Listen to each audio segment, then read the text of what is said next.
Alors maintenant que vous avez peut-être identifié votre type de graisse, ou vos types de graisse, vous avez sûrement envie de savoir à quoi c'est dû. Et peut-être pour répondre d'une manière satisfaisante à cette question, il faut un peu revoir le cheminement et des aliments dans notre corps et du fonctionnement de nos systèmes métaboliques.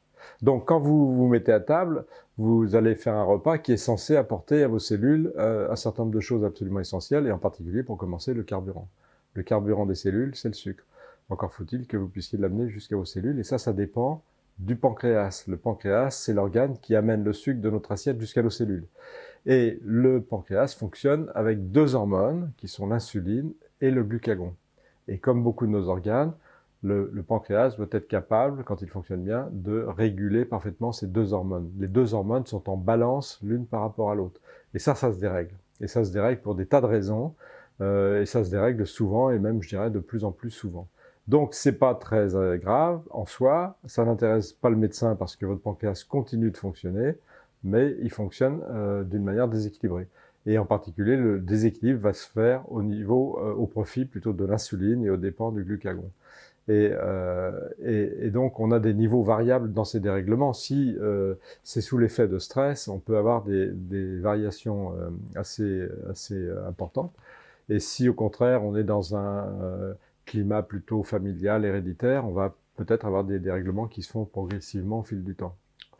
Deuxième problème, et qui évidemment ne va pas très bien avec le premier, c'est la difficulté qu'ont un certain nombre de cellules, et vous en avez probablement beaucoup, à utiliser le sucre. C'est ce qu'on appelle le phénomène de résistance à l'insuline. Alors le pancréas, évidemment, cherche toujours à compenser, et pour pousser le sucre à l'intérieur des cellules, il va fabriquer de plus en plus d'insuline. Donc voilà, on est parti dans un cercle vicieux de dérèglement qui va s'accentuer au fil du temps, et qui vous embarque dans une drôle d'aventure, parce qu'évidemment, vous allez être victime de ce dysfonctionnement. Si le sucre n'arrive pas dans vos cellules, eh ben, vous allez avoir de plus en plus besoin de manger du sucre. Et quand vous mangerez du sucre, ça se passera mal, et au final, vous serez fatigué et vous manquerez de carburant. Et tout le sucre qui est mal utilisé de cette manière, il est utilisé pour faire de la graisse. Donc ça, c'est le premier point important. Et donc, bien entendu, on va explorer le fonctionnement du pancréas, on va explorer ce phénomène de résistance à l'insuline, et on va essayer de comprendre pourquoi. Et là, ça va nous amener à étudier deux phénomènes, et on en reparlera sûrement, c'est l'inflammation. Est-ce que vous fonctionnez en mode inflammatoire? Et d'autre part, l'oxydation. Est-ce que vous oxydez vos cellules? Est-ce que vous êtes capable de réparer cette oxydation? Et ces deux phénomènes, l'inflammation et ce qu'on appelle le stress oxydatif, c'est-à-dire le décalage entre l'oxydation et la capacité de le réparer, et bien ça dérègle tous nos systèmes hormonaux et ça dérègle nos cellules, ça nous amène au vieillissement et aux maladies. Il y a un autre organe qui est très impliqué dans l'histoire, et surtout sous l'effet du stress, c'est les glandes surrénales. Alors les glandes surrénales sont des petites glandes qui sont situées au-dessus des reins. On peut dire que ce sont des glandes du stress. Elles produisent des hormones dans les situations de stress et elles nous permettent d'ailleurs de faire face au stress. Mais malheureusement, quand on est confronté à des stress ou très importants ou surtout de longue durée, bah, on finit par épuiser nos glandes surrénales.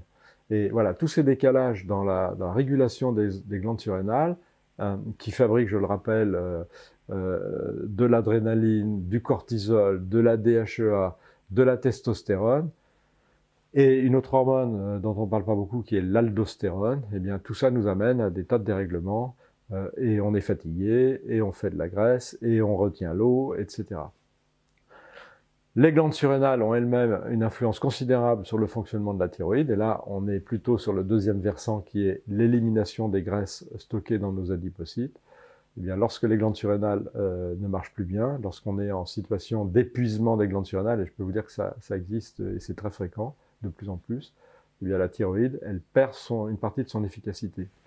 Donc, on va explorer les glandes surrénales, on va explorer la glande thyroïde, évidemment, pour savoir si elle est efficace. Donc, évidemment, on peut être en hypothyroïdie, on peut être en hyperthyroïdie, mais le plus souvent, on est dans un dysfonctionnement qui est beaucoup plus subtil que ça, c'est-à-dire une perte d'efficacité de l'activité thyroïdienne. Alors, en deux mots, la thyroïde, c'est un peu la chaudière de notre organisme, c'est ce qui fait marcher le cœur de nos cellules, ce qu'on appelle les mitochondries, et lorsque ça marche mal, eh bien, on est totalement incapable d'évacuer, de vider nos cellules graisseuses. Donc la thyroïde fabrique une hormone qui est la thyroxine, ou l'hormone T4. Elle utilise l'iode pour ça, et cette thyroxine, elle comporte 4 atomes d'iode. C'est une hormone de réserve. En l'état, elle ne fonctionne pas, et pour fonctionner, elle doit subir une transformation, c'est-à-dire perdre un atome d'iode et devenir donc T3, triiodothyronine.